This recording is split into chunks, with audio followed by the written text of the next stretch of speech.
Hi there. Sometimes you can help your respondents by already pre-filling the right answers for certain questions. This helps your respondents to fill out your form more quickly. There are several ways to pre-fill the right value for a question.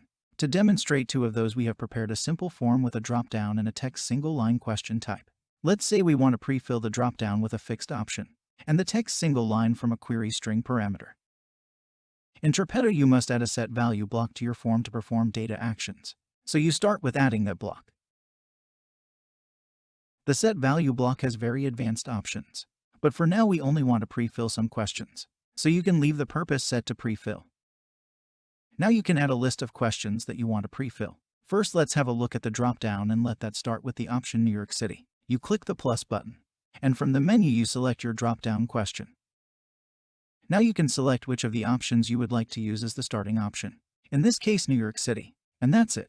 Your form will now pre-fill this question, and the respondent can alter this if needed.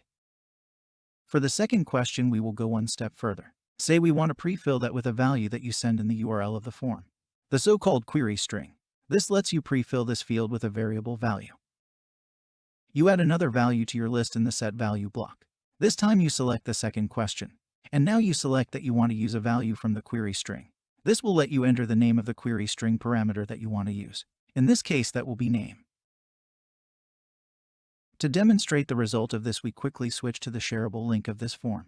And in that shareable link, we have already added a query string parameter with the name we want to pre-fill. If you fill out this form now, you will see the right values are pre-filled.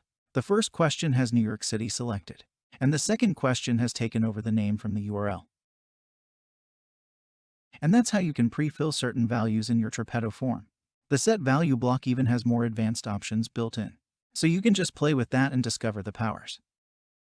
Also, check out our other videos for more tips and tricks. And don't forget to subscribe to our Tripetto channel. Thanks, and goodbye.